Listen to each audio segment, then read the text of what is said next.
मैं यहाँ पर ये अर्ज करता हूँ कि मायूसी नहीं चाहिए। मायूसी दो वजह से पैदा होती है। इलाज से वही मायूस होता है। डॉक्टर और हकीम को बदनाम मत करो, अपनी बदपरहेजियों को देखो, खानकाहों को बदनाम मत करो, छुप छुप करके बदनजरी और अपनी बदपरहेजियां और को देखो कि हम जहां चलते हैं आगे वहीं फिर तेली के बैल की तरह हो जाते हैं।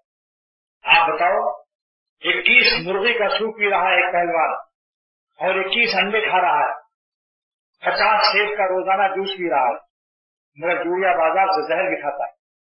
ये कुश्ती जीतेगा? नफ्स शैतान से ऐसे लोग जीत सकते हैं जो जहर गुनाहों को खाते हैं। लिहाजा जिसको फैज और फायदा न हो तो डॉक्टर और हकीम से बदगुमानी हराम है। अपनी गिरीबान में झांको कि हमसे कोई बदपरहेजी तो नहीं हो रही, हम कोई गुनाह से अपनी रूहानी कुव्वत को कमजोर तो नहीं कर रहे, गुनाहों से अल्लाह के गजब और कहर की वजह से हमारी तरक्की तो नहीं रुक गई है। इसको जायजा लो। अगर पेशिश नहीं रुकती है, बार बार लोटा लेके दौड़ रहे हो और तो समझ लो तुमने हकीम की बताई हुई दही खिचड़ी नहीं खा रहे हो, बल्कि तुम चटपटे कबाब छुप के खा रहे हो। अपनी बदपरहेजी की लानतों को जरा गौर करो। क्या हो रहा है कि साल भर इलाज हो रहा है और तुम्हें फायदा नहीं होगा? 1 साल तक दही खिचड़ी खिला रहा है और दवाएं सब दे रहा है, सुगोल की भूसी और दही में मिलाकर तमाम दवाएं मुजर्रबात उसने खत्म कर दी, जितनी उसकी बयाज में मुजर्रब नुस्खे से सब खिला दिए, और फिर भी मरीज कहता है कि मैं मिस्टर हेड से आगे नहीं बढ़ा। मैं सुबह हगिस्तान में रहता हूँ, लोटा ले लेकर के लेटरिन में बार बार जाना और मरोड़े गजब को उठना।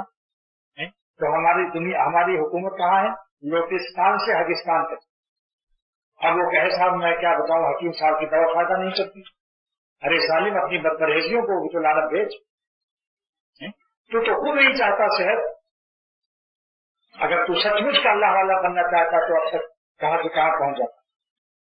लिहाजा इसका ख्याल करो, अपनी बदपरहेजियों के बारे में जायजा लो। शेख को और खानकाहों को बदनाम मत करो। साहब ये तो वहां भी जाते हैं, खानकाह भी जाते हैं, और मैं उनको कल देख रहा था वहां बंश रोड पर एक औरत को तेज देख रहे, एक लड़के को झाँक कर रहे। उससे पूछो कि जालिम तो किसी बदपरहेजी में तो मुब्तला नहीं है। एक बात ये बतानी,